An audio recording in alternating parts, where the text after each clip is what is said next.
ಕ್ಷೇತ್ರಗಳನ್ನ ಗೆದ್ದು ಬೀಗುತ್ತಿರುವ ಬಿಜೆಪಿ ಮತ್ತೆ ನಮ್ಮ ಭದ್ರಕೋಟೆ ಎಂಬುದನ್ನ ಸಾಬೀತು ಮಾಡಿದ್ದಾರೆ. ಶರಣು ಹಂಪಿ, ನ್ಯೂಸ್ 18 ಬೆಂಗಳೂರು. ವಿಧಾನಸಭೆಯ ಚುನಾವಣೆಯ ವೇಳೆ ಕರ್ನಾಟಕದಲ್ಲಿ ಕಾಂಗ್ರೆಸ್ ಜಾರಿಗೆ ತಂದಿದ್ದ ಗ್ಯಾರಂಟಿ ಯೋಜನೆಗಳು ಲೋಕಸಭೆ ಚುನಾವಣೆಯ ದಿಕ್ಕು ಬದಲಿಸುತ್ತೆ ಅಂತ ಹೇಳಲಾಗ್ತಿತ್ತು.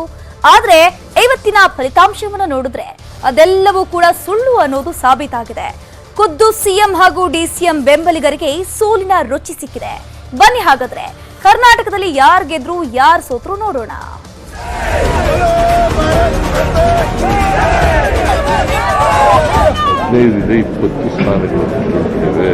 ಇವತ್ತು ಕರ್ನಾಟಕ ಕ್ರಾಸ್ ಡಬಲ್ ಡಿಜಿಟ್ ಹೇಳ್ತಾ ಇದೀನಲ್ಲ, ಡಬಲ್ ಡಿಜಿಟ್ 28ಕ್ಕೆ 28 ಲೋಕಸಭಾ ಕ್ಷೇತ್ರ ಗೆಲ್ಲೋದಕ್ಕೆ ಶಕ್ತಿ ಮೀರಿ ಪ್ರಯತ್ನ ಮಾಡ್ತಾ ಇದ್ದೇವೆ. ಬಿಜೆಪಿ ಮತ್ತು ಜೆಡಿಎಸ್ ಪಕ್ಷ ಮತ್ತೊಂದು ಹೊಸ ದಾಖಲೆ ನಾವು ಕರ್ನಾಟಕ ರಾಜ್ಯದಲ್ಲಿ ನಿರ್ಮಾಣ ಮಾಡ್ತೇವೆ ಅನ್ನುವ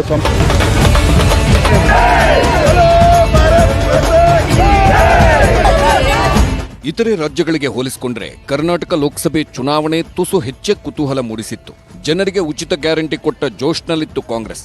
ಆದ್ರೂ ಮೋದಿ ಗ್ಯಾರಂಟಿಗೆ ಮತ ಅಂದುಕೊಂಡಿತ್ತು ಕಮಲ ಪಡೆ. ಎರಡನ್ನೂ ಮೀರಿ ಎಕ್ಸ್ ಫ್ಯಾಕ್ಟರ್ ಆಗಿದ್ದು ಬಿಜೆಪಿ ಹಾಗೂ ಜೆಡಿಎಸ್ ಮೈತ್ರಿಯ ಕಾರಣಕ್ಕೆ ಪರಸ್ಪರ ಕೊಡುಕೊಳ್ಳುವಿಕೆ ಆಗಿ 19 ಸ್ಥಾನಗಳನ್ನ ಹೊಂದಿಸಿಕೊಂಡಿದೆ ಎನ್ಡಿಎ. ಪರಿಣಾಮ ಕಾಂಗ್ರೆಸ್ ಕೇವಲ 9 ಸ್ಥಾನಕ್ಕೆ ಸೀಮಿತಪಟ್ಟುಕೊಳ್ಬೇಕಾಯಿತು. ಗ್ರಾಮಾಂತರದಲ್ಲಿ ಬಂಡೆ ಪುಡಿಗಟ್ಟಿದ ದೋಸ್ತಿ. ರಾಜ್ಯ ಮಾತ್ರವಲ್ಲದೆ ಇಡೀ ದೇಶದ ಗಮನ ಸೆಳೆದಿದ್ದ ಕ್ಷೇತ್ರ ಅಂದ್ರೆ ಅದು ಬೆಂಗಳೂರು ಗ್ರಾಮಾಂತರ ಲೋಕಸಭಾ ಕ್ಷೇತ್ರ. ಈ ಕ್ಷೇತ್ರ ಡಿಸಿಎಂ ಡಿಕೆಶಿಗೆ ಪ್ರತಿಷ್ಠೆಯಾಗಿದ್ರೆ ದೋಸ್ತಿಗಳಿಗೆ ಸೇಡು ತೀರಿಸಿಕೊಳ್ಳುವ ದಾಳವಾಗಿತ್ತು.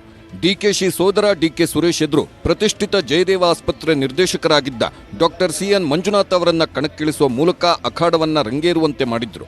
ರಾಜಕೀಯ ಅನುಭವವಿಲ್ಲದಿದ್ರೂ ಅಖಾಡಕ್ಕಿಳಿದಿದ್ದ ಡಾಕ್ಟರ್ ಡಿಕೆ ಸುರೇಶ್ ಅವರನ್ನ ದಾಖಲೆ ಮತಗಳ ಅಂತರದಿಂದ ಸೋಲಿಸಿದ್ದಾರೆ. ಮತ ಎಣಿಕೆ ಶುರುವಾದ ಆರಂಭದಿಂದಲೂ ಮುನ್ನಡೆ ಕಾಯ್ದುಕೊಂಡಿದ್ದ ಡಾಕ್ಟರ್ 10,79,002 ಮತಗಳನ್ನು ಗಳಿಸಿಕೊಂಡ್ರೆ ಡಿಕೆ ಸುರೇಶ್ಗೆ ಸಿಕ್ಕಿದ್ದು 8,09,355 ಮತಗಳು. ಈ ಮೂಲಕ ಮಂಜುನಾಥ್ ಬರೋಬ್ಬರಿ 2,69,647 ಮತಗಳಿಸಿ ವಿಜಯ ಪತಾಕೆ ಹಾರಿಸಿದ್ರು. ಮಗನ ಸೋಲಿನ ಸೇಡು ತೀರಿಸಿಕೊಂಡ ಅಪ್ಪ.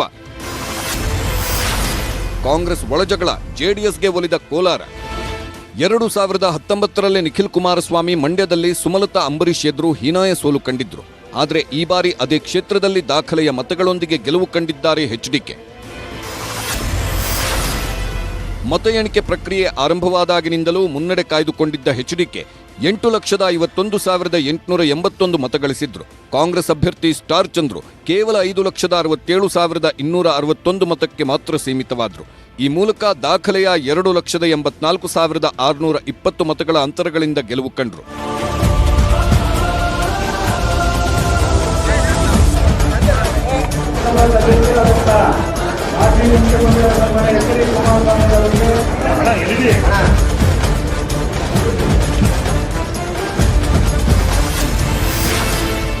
ಇತ್ತ ಕೋಲಾರದಲ್ಲಿ ಕಾಂಗ್ರೆಸ್ನ ಒಳಜಗಳದಲ್ಲೂ ಅಭ್ಯರ್ಥಿ ಕೆವಿ ಗೌತಮ್ ಎದುರು ಜೆಡಿಎಸ್ನ ಎಂ ಮಲ್ಲೇಶ್ ಬಾಬು 71,388 ಮತಗಳ ಅಂತರದಿಂದ ಗೆಲುವು ಕಂಡ್ರು.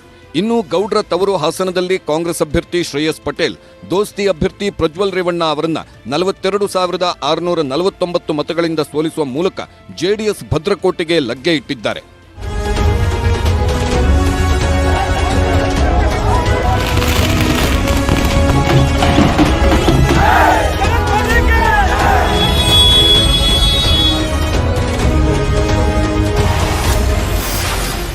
ತವರು ಕ್ಷೇತ್ರಗಳಲ್ಲೇ ಸಿಎಂ ಡಿಸಿಎಂಗೆ ಸೋಲಿನ ಕಹಿ. ಇನ್ನು ತಮ್ಮ ಕ್ಷೇತ್ರಗಳಲ್ಲಿ ತಮ್ಮ ಅಭ್ಯರ್ಥಿಗಳನ್ನ ಗೆಲ್ಲಿಸಿಕೊಳ್ಳಲೇಬೇಕಾದ ಅನಿವಾರ್ಯದಲ್ಲಿದ್ದ ಸಿಎಂ ಸಿದ್ದರಾಮಯ್ಯ, ಡಿಸಿಎಂ ಡಿಕೆಶಿಗೆ ಈ ಚುನಾವಣೆಯಲ್ಲಿ ಮರ್ಮಾಘಾತವಾಗಿದೆ. ಸಿಎಂ ತವರು ಕ್ಷೇತ್ರ ಮೈಸೂರು ಕೊಡಗು ಕ್ಷೇತ್ರದಲ್ಲಿ ಬಿಜೆಪಿ ಅಭ್ಯರ್ಥಿ ಯದುವೀರ್ ಎದುರು ಕಾಂಗ್ರೆಸ್ ಅಭ್ಯರ್ಥಿ ಎಂ ಲಕ್ಷ್ಮಣ್ ಹೀನಾಯವಾಗಿ ಸೋಲು ಕಂಡಿದ್ದಾರೆ. ಆದರೆ ಚಾಮರಾಜನಗರ ಕ್ಷೇತ್ರದಿಂದ ತಮ್ಮ ಅಭ್ಯರ್ಥಿ ಹಾಗೂ ಸಚಿವ ಮಹದೇವಪ್ಪ ಪುತ್ರ ಸುನಿಲ್ ಬೋಸ್ ಅವರನ್ನ ಗೆಲ್ಲಿಸಿಕೊಂಡು ಸಿಎಂ ಸಮಾಧಾನ ಪಟ್ಟುಕೊಂಡಿದ್ದಾರೆ.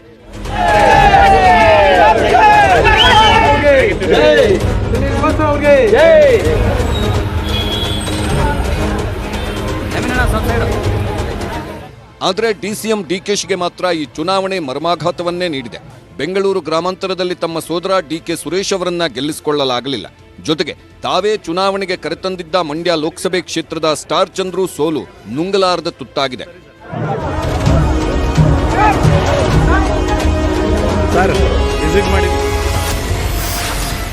ಕಲ್ಯಾಣ ಕರ್ನಾಟಕದಲ್ಲಿ ಕಾಂಗ್ರೆಸ್ ಕ್ಲೀನ್ ಸ್ವೀಪ್. ಇನ್ನು ಕಲ್ಯಾಣ ಕರ್ನಾಟಕ ಭಾಗದಲ್ಲಿ ಕಾಂಗ್ರೆಸ್ ಕಮಾಲ್ ಮಾಡಿದೆ. ವಿಧಾನಸಭೆಯಂತೆಯೇ ಲೋಕಸಭೆಯಲ್ಲೂ ಕಲ್ಯಾಣ ಕರ್ನಾಟಕದ 7 ಕ್ಷೇತ್ರಗಳಲ್ಲೂ ಕಾಂಗ್ರೆಸ್ ಜಯಗಳಿಸಿದೆ. ಬೀದರ್, ಕಲಬುರಗಿ, ಕೊಪ್ಪಳ, ರಾಯಚೂರು, ಬಳ್ಳಾರಿ ಲೋಕಸಭೆ ಕ್ಷೇತ್ರಗಳಲ್ಲಿ ಕಾಂಗ್ರೆಸ್ ಗೆದ್ದು ಬೀಗಿದೆ. ಇತ್ತ ಕಿತ್ತೂರು ಕರ್ನಾಟಕ ಭಾಗ ಚಿಕ್ಕೋಡಿಯಲ್ಲಿ ಅಣ್ಣಾ ಸಾಹೇಬ್ ಜೊಲ್ಲೆ ಕುಟುಂಬವನ್ನ ಸೋಲಿಸುವ ಮೂಲಕ ಸಚಿವ ಸತೀಶ್ ಜಾರಕಿಹೊಳಿ ಪುತ್ರಿ ಸಂಸತ್ ಪ್ರವೇಶ ಮಾಡಿದ್ದಾರೆ. ಮಧ್ಯ ಕರ್ನಾಟಕದಲ್ಲಿ ದಾವಣಗೆರೆಯನ್ನ ಪ್ರಭಾ ಮಲ್ಲಿಕಾರ್ಜುನ್ ಮೂಲಕ ಬಿಜೆಪಿಯಿಂದ ಕಿತ್ಕೊಂಡಿದೆ.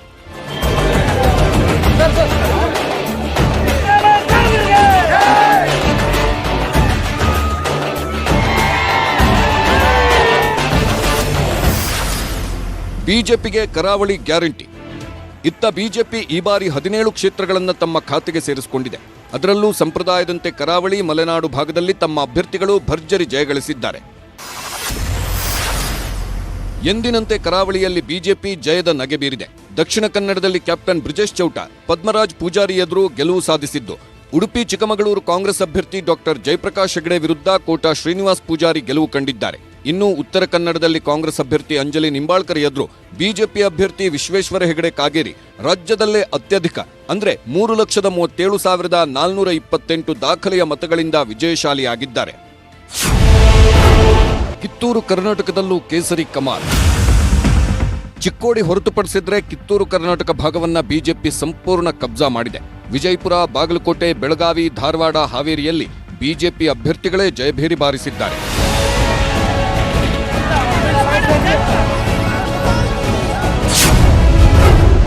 ರಾಘವೇಂದ್ರ ಎದುರು ನಡೆಯಲಿಲ್ಲ ಈಶ್ವರಪ್ಪ ಆಟ.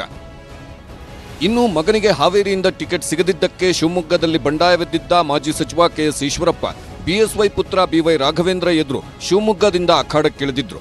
ಆದರೆ ರಾಘವೇಂದ್ರ ಎದುರು ಈಶ್ವರಪ್ಪ ಆಟ ನಡೆಯದೆ ಕೇವಲ 30,000 ಮತಗಳನ್ನಷ್ಟೇ ಪಡೆಯಲು ಶಕ್ತರಾಗಿ 3ನೇ ಸ್ಥಾನಕ್ಕೆ ತಳ್ಳಲ್ಪಟ್ಟಿದ್ದಾರೆ.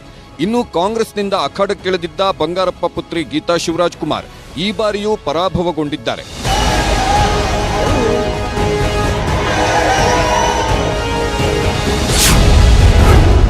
ಇನ್ನು ಚಿತ್ರದುರ್ಗದಲ್ಲಿ ಸ್ಥಳೀಯರ ತೀವ್ರ ವಿರೋಧದ ನಡುವೆಯೂ ಗೋವಿಂದ ಕಾರಜೋಳ ಗೆದ್ದು ಬೀಗಿದ್ದಾರೆ. ತುಮಕೂರಿನಲ್ಲಿ ವಿ ಸೋಮಣ್ಣ ಕೂಡ ಗೆಲುವಿನ ನಗೆ ಬೀರಿದ್ರೆ ಚಿಕ್ಕಬಳ್ಳಾಪುರದಲ್ಲಿ ಡಾಕ್ಟರ್ ಕೆ ಸುಧಾಕರ್ ರಕ್ಷಾರಾಮಯ್ಯ ಎದುರು ಭರ್ಜರಿ ಗೆಲುವು ದಾಖಲಿಸಿದ್ದಾರೆ. ಬೆಂಗಳೂರಲ್ಲಿ 3ಕ್ಕೆ 3 ಬಿಜೆಪಿ ಪಾಲು. ಇನ್ನು ಎಂದಿನಂತೆ ಬೆಂಗಳೂರಲ್ಲಿ ಬಿಜೆಪಿಯೇ ಬಾದ್ಶಾ ಅನ್ನೋದು ಮತ್ತೆ ಸಾಬೀತಾಗಿದೆ. ಕ್ಷೇತ್ರ ಬದಲಿಸಿದ್ರೂ ಕೂಡ ಬೆಂಗಳೂರು ಉತ್ತರದಿಂದ ಶೋಭಾ ಕರಂದ್ಲಾಜೆ ವಿಜಯದ ನಗೆ ಬೀರಿದ್ದಾರೆ. ದಕ್ಷಿಣದಲ್ಲಿ ತೇಜಸ್ವಿ ಸೂರ್ಯ 2ನೇ ಬಾರಿಗೆ ಗೆದ್ದು ಬೀಗಿದ್ದಾರೆ. ಇನ್ನು ಆರಂಭದಲ್ಲಿ ಸೋಲಿನ ಸುಳಿಯಲ್ಲಿ ಸಿಲುಕಿದ್ದ ಬೆಂಗಳೂರು ಸೆಂಟ್ರಲ್ ಕ್ಷೇತ್ರದ ಪಿಸಿ ಮೋಹನ್ ಅವರನ್ನ ಕೊನೆಗೆ ಮಹದೇವಪುರ ಕ್ಷೇತ್ರ ಕೈ ಹಿಡಿದಿದೆ.